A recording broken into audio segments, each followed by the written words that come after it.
मेरी शादी मेरी मर्ज़ी के खिलाफ़ एक साधारण से लड़के के साथ कर दी गई थी। उसके घर में बस उसकी माँ थी और कोई नहीं। शादी में उसे बहुत सारे गिफ्ट और पैसे मिले थे, पर मेरा दिल कहीं और था। मैं किसी और से प्यार करती थी, और वो भी मुझसे। लेकिन किस्मत ने मुझे यहाँ ला दिया, अपने ससुराल। शादी के बाद जब वो कमरे में आया तो मैंने उससे बोला, मेरी शादी मेरी मर्ज़ी के बिना हुई है। मैं तुम्हें अपना पति नहीं मानती, इसीलिए मुझ पर हक जताने की गलती ना करें। उसने बस इतना कहा, आपको इतनी गहराई में जाने की ज़रूरत नहीं है। मैं सिर्फ कुछ सामान देने आया हूँ, और कमरे से बाहर चला गया। मैं सोच रही थी कि झगड़ा हो जाए ताकि मैं इस अनचाहे रिश्ते से छुटकारा पा सकूं, मगर ऐसा कुछ नहीं हुआ। मैं उस घर में रहकर भी घर का कोई काम नहीं करती थी। दिन भर ना जाने किस किस से बातें करती थी। उसकी माँ बिना किसी शिकायत के घर का सारा काम करती रहती, और उनके चेहरे पर हमेशा एक मुस्कान होती।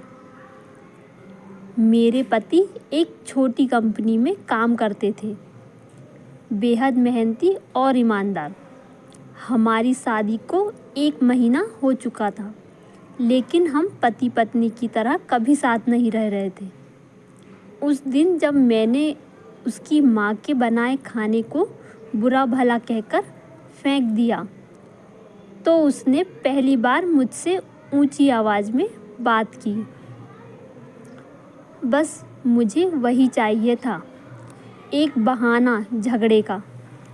मैं पैर पटकते हुए घर से निकल गई, अपने पुराने प्यार से मिलने। वो मुझसे कहता, कब तक यहाँ रहोगी, चलो भाग चलते हैं कहीं दूर। पर सच तो यह था कि मेरे पास कुछ भी नहीं था, और वो खाली हाथ भागने को तैयार नहीं था। फिर एक दिन मेरे ससुराल में एक घटना घटी। मैंने पहली बार अपने पति की अलमारी खोली। उसमें मेरा बैंक पासबुक, एटीएम कार्ड और वो सारे गहने थे जो मेरे घर वाले ने मुझसे छीन लिए थे। मुझे ये सब देखकर झटका लगा। साथ ही उसकी डायरी में मेरे लिए एक खत रखा था। उसमें लिखा था कि उसने मेरी हर चीज़ को संजो कर रखा है, और दहेज में मिले सारे पैसे मेरे अकाउंट में ट्रांसफ़र कर दिए थे। उसने लिखा कि वो मुझे प्यार से इस रिश्ते में बांधना चाहता है, ना कि ज़बरदस्ती। उसकी इन बातों ने मेरे दिल को छू लिया। मैंने सोचा भी नहीं था कि ये गवार मुझे इस तरह से समझ सकता है। बिना कुछ कहे धीरे धीरे मुझे एहसास हुआ कि वो मुझे उसी सादगी से प्यार करता है, जिस सादगी से उसने मुझे अपनी ज़िंदगी में जगह दी थी। अगली सुबह मैंने सिंदूर अपनी मांग में भरा और अपने पति के ऑफिस चली गई। वहाँ पहुँचकर मैंने सबके सामने कहा, अब सब ठीक है, हम साथ साथ एक लंबी छुट्टी पर जा रहे हैं।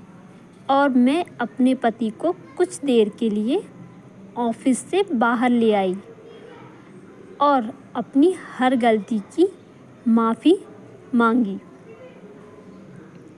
उस दिन मुझे समझ आया कि जिन फैसलों को मैं गलत मानती थी, वही मेरे लिए सबसे सही थे।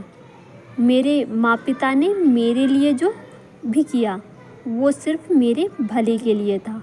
तो फ्रेंड्स, अगर आपको स्टोरी पसंद आई तो प्लीज़ मेरे चैनल को सब्सक्राइब ज़रूर कीजिए। Thank you.